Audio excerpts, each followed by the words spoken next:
Hi. Hello again. We're reading Genesis 19 from verse 26 to the end. At first from the New King James and then the ESV. But his wife looked back behind him, and she became a pillar of salt. And Abraham went early in the morning to the place where he had stood before the Lord. Then he looked toward Sodom and Gomorrah, and toward all the land of the plain, and he saw, and behold, the smoke of the land, which went up like the smoke of a furnace. And it came to pass, when God destroyed the cities of the plain, that God remembered Abraham, and sent Lot out of the midst of the overthrow, where he overthrew the cities in which Lot had dwelt. Then Lot went up out of Zoar, and dwelt in the mountains, and his 2 daughters were with him, for he was afraid to dwell in Zoar. And he and his 2 daughters dwelt in a cave. Now the firstborn said to the younger, Our father is old, and there is no man on the earth to come in to us, as is the custom of all the earth. Come, let us make our father drink wine, and we will lie with him, that we may preserve the lineage of our father. So they made their father drink wine that night, and the firstborn went in and lay with her father. He did not know when she lay down or when she arose. The next day the firstborn said to the younger, Behold, I lay last night with my father. Let us make him drink wine tonight also. Then you may go in and lie with him, that we may preserve offspring from our father. So they made their father drink wine that night also. And the younger arose and lay with him, and he did not know when she lay down or when she arose. Thus both the daughters of Lot became pregnant by their father. The firstborn bore a son and called his name Moab. He is the father of the Moabites to this day. The younger also bore a son and called his name Ben-Ammi. He is the father of the Ammonites to this day. We made the point strongly in the last segment that it's the moral quality of the family is not the reason that they're being saved. delivered. Right. So what is the verse that gives you that? Very clearly, if you can't pick it up yourself. Verse 29. So it was when God destroyed the cities of the valley, God remembered Abraham and sent Lot out of the midst of the overthrow. So it's very plain, this is all of grace. Yeah. And of course, the way it plays out in the rest of this history, Lot fades from history here. This is he disappears from the story, except that his children don't. Yeah. Yeah. And the moral quality, They're enemies. the moral quality of the girls, well, you might say they're desperate, but there's a truism about this, which is that you can take a girl out of Sodom, but you can't take Sodom so easily out of the girl. They actually left Zoar, which they got permission to stay there, and that God wouldn't take that city, and yet they show fear. Yeah. So there's a lack of trust right there. The wife, God's provisions. The wife has already been saved and then lost again, and now the daughters show that although they have been saved, the heritage they're going to pass on, even though it is Lot, the nephew of Abraham, who is the father of their nations, the heritage they're going to pass on is going to be corrupt because It's going to be more like where they came from. Yeah. So what were Moab and Ammon later on? Well, they were idolatrous peoples.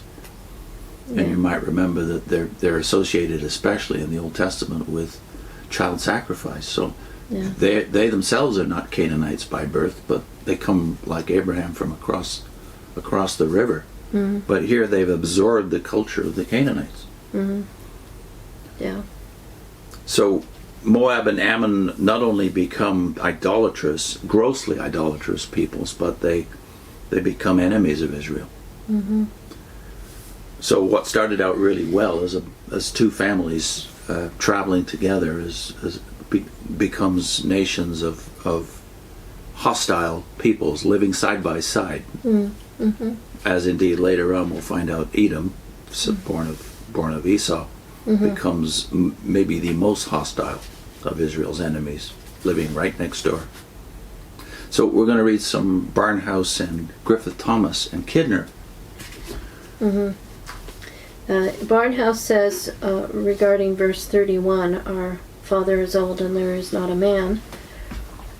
But here is the cry of two girls who have been deprived of everything they had a right to expect from life because their father had followed his own will instead of God's will. If he had gone God's way, he would have lived in peace with Abraham and would have found husbands for his daughters among the many servants of Abraham. It could have been otherwise. Yeah, so it's choices. You know, you want the best for your kids, and yet choices can make a big difference. Here's what Griffith Thomas has to say about the connection between drunkenness and impurity. Drunkenness and impurity are once more seen in association. It perhaps says one thing for Lot, that it was only by means of the sin of drunkenness that his daughters could accomplish their ends. Yet this is but an infinitesimal point by comparison, for we cannot forget that Moab and Ammon, though they were kinsmen of Abraham, were in after years among the most implacable foes of Abraham's descendants. As for Lot, he had sounded the lowest depths of shame and passes away into the darkness and oblivion that were his due. His dangers may be, I'll read that again. This is Lessons from Lot. The subhead is, his dangers may easily be ours also. His first danger was from things lawful. It was not wrong to desire a good place for his flocks and herds. The sin was in putting earthly ease and prosperity first. More men are killed by meat than by poison. More souls are lost by abuse of things lawful than by the use of things unlawful. It is not wrong to have possessions. It is only wrong to let possessions have us. A ship in the water is perfectly right, but the water in the ship would be perfectly wrong. And Derek Kidner, talking about Lot's Cave, says, Lot's Cave is a bitter sequel to the house which had dwarfed his uncle's tent.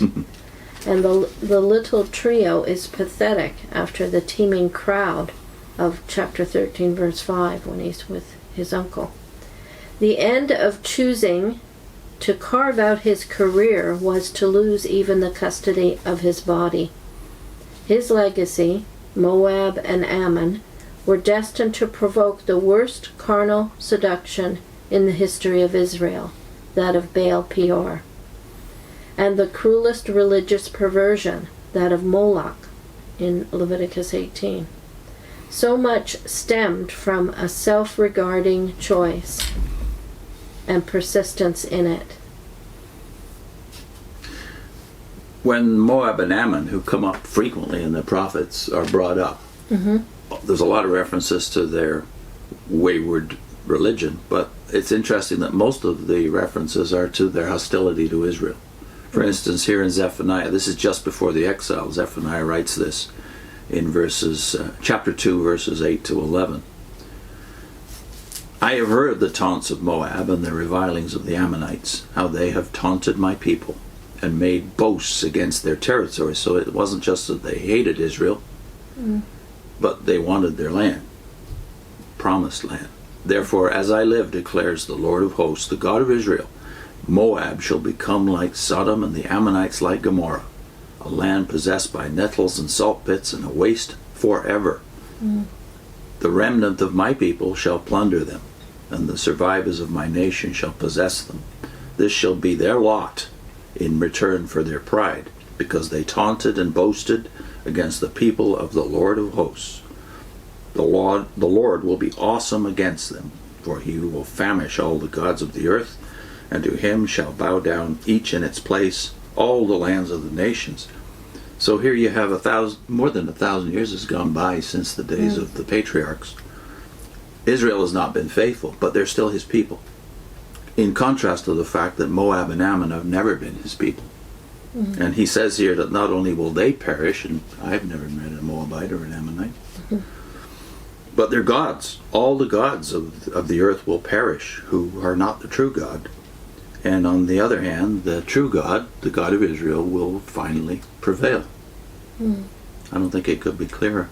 I think we've done a video that is a good link to this, which is, I think it's 3 videos altogether. The first one is Sins of the Fathers. It's about the unfaithfulness of the patriarchs. Yeah, I think they're all called The Sins of the Fathers, part 1, 2, and 3. Yeah. So we'll link number 1 of that series. See you next time.